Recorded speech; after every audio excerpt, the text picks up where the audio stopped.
여러분 안녕하세요. 대한민국 교육연구소 김창환 소장 인사드립니다.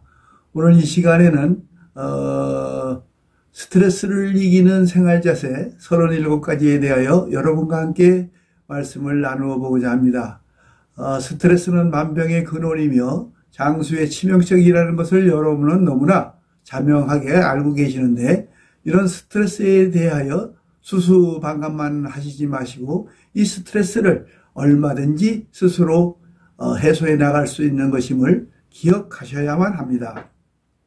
그리고 평소 다음 사항을 잘 지켜나가신다면 여러분은 스트레스 불안으로부터 충분히 벗어날 수가 있습니다.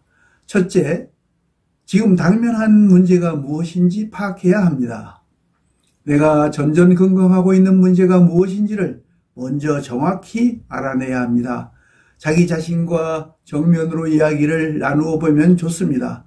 무엇이 나를 괴롭히고 무엇 때문에 두려운가를 자신에게 물어보아야 합니다. 두 번째, 적극적으로 대응합니다. 어떤 문제에 부딪혔을 때 방안에 틀어박혀 있는 것으로 해결되지 않습니다. 과감히 밖으로 뛰어나가 세상 속에서 해결하는 정신이 필요합니다. 세 번째로, 한 가지 문제에 언제까지나 매달리지 않는다. 이런 말씀을 드립니다. 어떤 문제에 대해 골똘히 풀릴 때까지 매달리는 것은 커다란 스트레스 요인이 됩니다. 그럴 때는 차라리 멀찌감치 그 문제를 바라보는 여유를 가지는 것이 더 효과적인 해결책을 찾을 수가 있습니다. 네 번째, 단안을 내린다. 설령 잘못된 결정이라 해도 결정을 내리지 않고 유보하는 쪽보다 낫다, 이런 말씀입니다. 이럴까 저럴까 망설이는 시간을 최소화하라는 뜻입니다. 잘못은 바로잡을 수 있지만 우유부단함은 긴장을 오래 끌고 끝내 몸과 마음을 럭다운 시킬 수 있기 때문입니다. 다섯 번째로, 가끔은 혼자 있는다. 매일 북적이는 사람들 틈 속에서 생활하지만 가끔은 혼자 조용히 명상하는 시간을 가져야 합니다. 자기 자신에 대한 반성, 문제점, 해결책, 앞으로의 계획 등을 마련할 좋은 기회입니다. 여섯 번째로, 나는 충분히 괜찮은 사람이야 라고 생각을 한다. 자기 자신에 대해 과소평가하는 버릇은 좋지 않습니다. 또 겸손과 비굴은 다릅니다. 다른 사람에게는 겸손하되 자기 자신에게는 충분히 칭찬해주고 인정해 주어야 합니다. 일곱 번째, 유연성을 가져라. 누구나 자신의 역할이 있습니다. 지도자라든가 남편이나 아내의 역할, 가장의 역할 등 자신에게 주어진 역할에 얽매이다 보면 스트레스를 받게 됩니다. 책임을 다하되 지나치게 얽매이는 상황이 되면 곤란합니다. 여덟 번째, 설령 오를 때라도 양보하라. 내가 오르니까 끝내 이겨야겠다. 나는 질 수 없다라는 생각을 가지고 있으면 갈등 상황이 고조되기 마련입니다. 지는 것이 이기는 것이라는 말처럼 때로는 양보하는 미덕이야말로 여러분에게 만족감을 주고 몸과 마음을 이완시켜 줍니다. 아홉 번째, 지른 것에 익숙하라. 이런 말씀을 드립니다. 어떤 사람은 일확천금을 벌어 여유만만하게 살아가고 어떤 사람은 높은 지위에서 편안히 살아가기도 합니다. 그러나 잣대를 위만 보고 생각하면 나는 끝없이 불행하고 불쌍한 처지가 될 뿐입니다. 나보다 나은 사람, 나보다 부자인 사람이 있다는 것을 인정하고 나 자신에게 주어진 생활을 즐기며 사는 정신이 필요합니다. 열 번째, 완전주의자가 되지 말라. 어떤 일을 하더라도 완벽하게 해야만 직성이 풀리는 사람이 있습니다. 정신의학적으로 완전주의자들은 가장 스트레스를 많이 받는 사람으로 알려져 있으니 주의해야 합니다. 90%만 충족해도 성공이라고 생각하는 이유, 여유가 중요합니다. 11번째, 자기도 모르는 사이에 긴장 상황에 들어가지 않도록 해야 합니다. 왠지 마음 내키지 않는 일이 있다면 정면으로 거절하는 것이 좋습니다. 솔직하게 자신의 마음을 표현하는 것이 스트레스를 예방하는 것입니다. 12번째, 타인에게 베풀어라. 여러분이 다른 사람에게 도움이 되고 그들을 위해 무언가를 한다면 자기 자신의 일에 번민하는 일도 없게 됩니다. 인생은 얻고 베풀고의 반복입니다.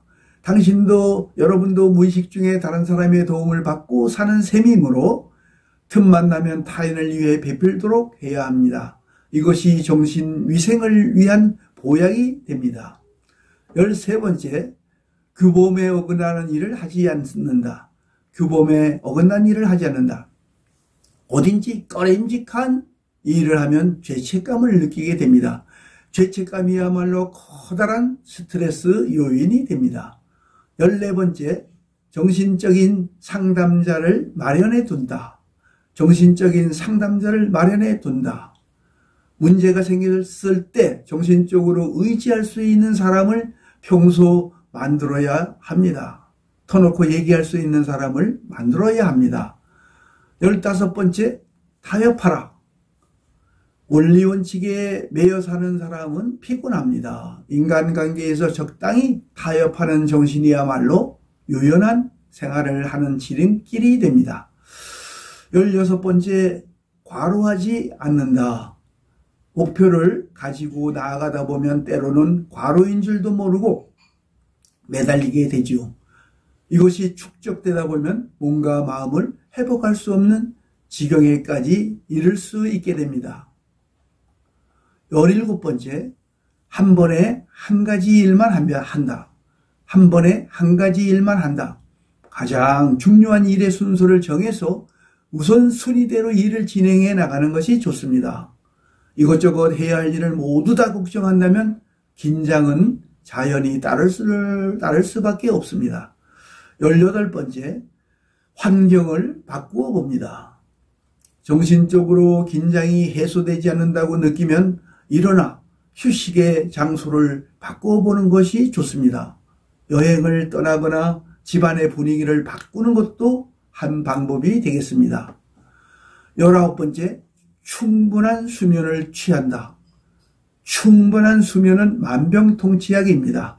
몸과 마음, 정신까지 이완시키고 새로운 힘을 불어넣어주는 명약이 됩니다. 20번째, 수다 떨 상대를 마련해 둔다. 수다 떨 상대를 마련해 두라. 의사들은 수다도 치료의 한 방법이라고 합니다. 사소한 일까지 털어놓고 이야기할 상대가 있다면 스트레스가 쌓이는 일은 없을 것입니다. 21번째, 지나친 경쟁을 하지 않는다.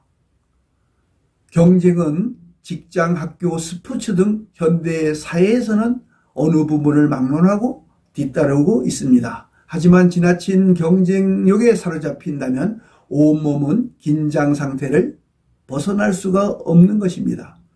22번째, 화가 날 때는 화를 내라. 보통 우라, 화병이라는 말을 합니다. 화가 날 때 화를 참으면 병이 된다는 말입니다. 자신의 마음에 솔직해져서 화가 날 때는 화를 내는 것이 좋습니다. 이것은 어디까지나 문제 해결을 위한 화이지 습관적인 화풀이를 의미하는 것은 아닙니다. 23번째, 여가는 반드시 필요하다. 여가는 반드시 필요하다. 열심히 일한 뒤의 휴식은 반드시 필요합니다. 마치 오랫동안 주행한 차에게 새로운 기름을 부어 넣어주는 것과 같습니다. 우리 몸과 마음을 적당한 시기에 새로운 에너지를 넣어주어야만 합니다. 24번째, 반신욕을 자주 하라. 전신욕보다 반신욕이 좋습니다. 30분 정도 따스한 물에 잠겨 있으면 혈액순환을 좋게 하여 긴장된 근육을 풀어주고 새로운 활력이 생기게 됩니다. 25번째, 유머와 웃음을 즐겨라. 웃을 때에는 몸속에서 엔돌핀이 나오게 됩니다. 웃음이야말로 돈이 들지 않는 영양입니다. 26번째, 예스와 노를 분명히 한다.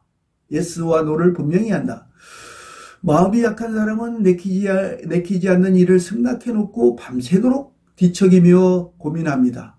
이런 일은 엄청난 스트레스를 유발하므로 평소 좋고 싫은 일을 분명히 말하는 습관을 들이도록 해야 합니다. 27번째, 머리에 빗질을 한다.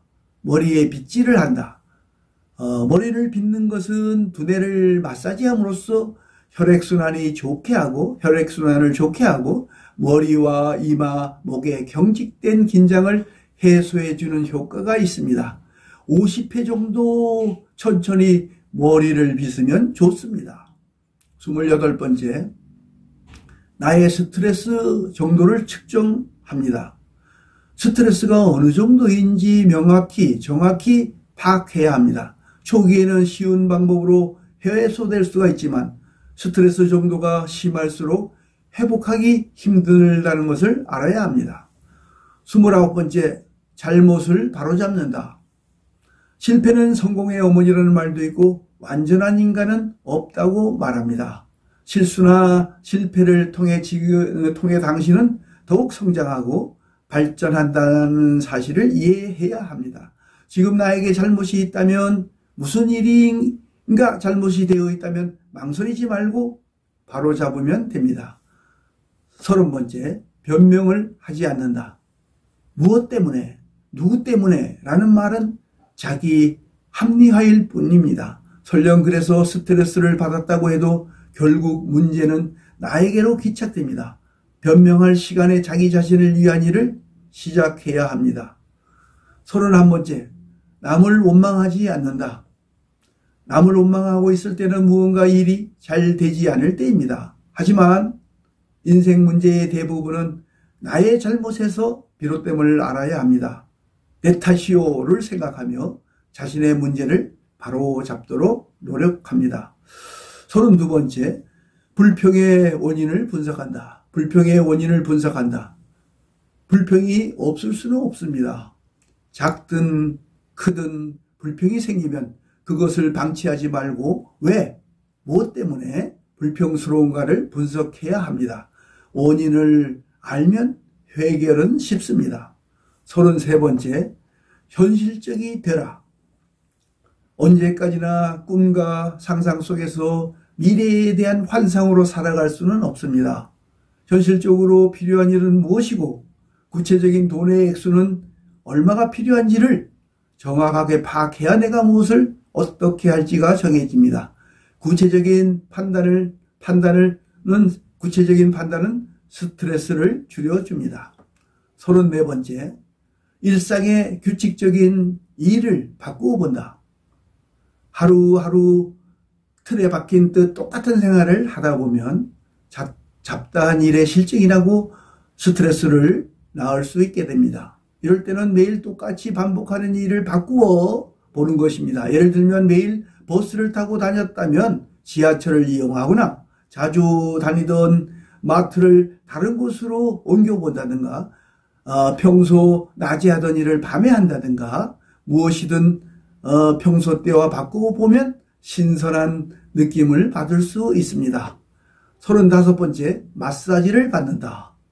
긴장을 하거나 스트레스를 받으면 우리 몸의 근육이 자연히 굳어집니다. 근육이 풀리면 자연히 긴장도 느슨해집니다. 전문가에게 맡기기보다는 부부나 가족끼리 서로 온몸을 부드럽게 문질러 주는 것으로 충분합니다. 36번째, 관계를 가져라. 사회와 이웃의 좋은 관계는 기쁨을 가져다 주게 됩니다. 건전한 교제야말로 스트레스를 푸는 확실한 방법이 됩니다. 마지막 37번째, 오늘만 생각하라.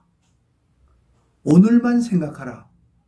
보통 사람들의 걱정 가운데 70%가 실제로 일어나지 않을 일에 대한 걱정이라는 연구 결과가 있습니다. 이렇듯 우리는 막연한 일에 대한 걱정으로 소중한 시간들을 허비하고 있습니다. 내일은 내일의 태양이 떠오른다고 말한 바람과 함께 사라지다의 스칼렛 오하라 같은 자세가 필요합니다. 사랑하는 여러분, 잘 들으셨나요? 감사합니다. 우리 모두 스트레스의 해소를 통하여 건강하시기를 기원하고 오늘 제시해드린 37가지 방법을 잘 실천해 나아가시기를 당부드립니다. 지금까지 대한민국 교육연구소 김창환 소장이었습니다. 다음 시간에 다시 뵐 것을 기약하며 이만 물러가겠습니다. 감사합니다. 안녕히 계십시오.